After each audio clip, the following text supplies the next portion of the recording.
Don't enable the avoidant. Don't enable them. And it is so easy to enable them and not even realize that you are in fact enabling them. Let me explain. First of all, people that are avoidantly attached, especially severely avoidantly attached, they fear emotional closeness. They fear abandonment. They fear engulfment. They fear rejection. And because of these fears, they can also fear commitment with a healthy partner. Ultimately, it all comes down to the belief that they have that if they open up their heart to somebody, they're going to be rejected, they're going to be hurt, and they're going to lose their independence. These are all deeply rooted fears inside of the avoidant, and it can manifest itself into some very unhealthy behavior. So, how is it that you can enable this behavior? Well, let me explain.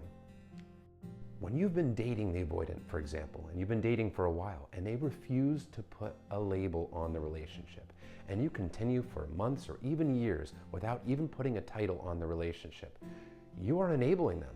You are showing them that you don't have any boundaries. Boundaries being what you will and will not tolerate, what you do and don't require in a relationship.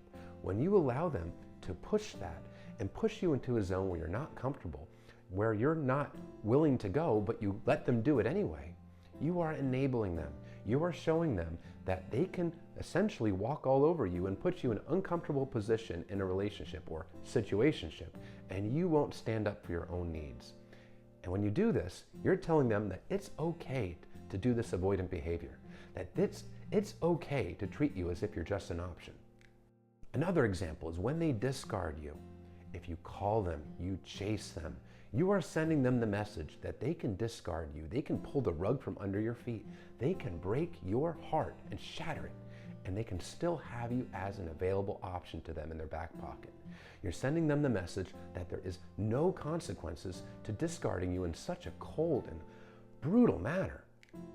This enables them to continue that type of behavior in their lives because they realize that there's no consequences to this, that they can discard somebody and have them back without any issues or any kind of resistance from the discarded partner. Another example, when the avoidant pulls away, they disappear for a few days. You allow them to do so. You keep on taking them back. You don't set any boundaries. You don't step away yourself.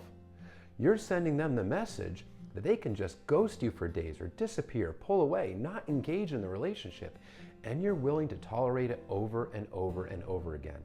Again, you're sending them the message that they can treat you in this manner, that they can create that kind of anxiety and pain for you every time they pull away, and you're willing to just tolerate it, and there's no consequences to them for doing so to you.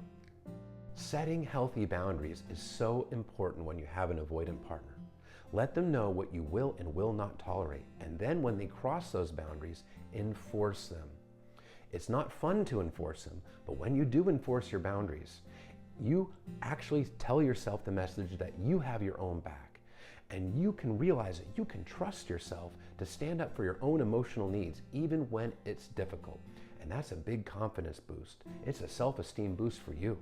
But when you don't enforce your boundaries, when you let them repeatedly get walked on and violated, you're sending yourself the message that you can't trust yourself, that you don't have your own back, that you're not looking out for your best interests. And that hurts your confidence, and it actually chips away at your self-esteem because you're telling yourself that your boundaries, your feelings, your needs aren't important. So set healthy boundaries with the avoidant. That prevents you from enabling them. Let them know what you will and will not tolerate. And enforcement can be anything that you feel is necessary. It can be, I remove myself from the situation. I end the relationship.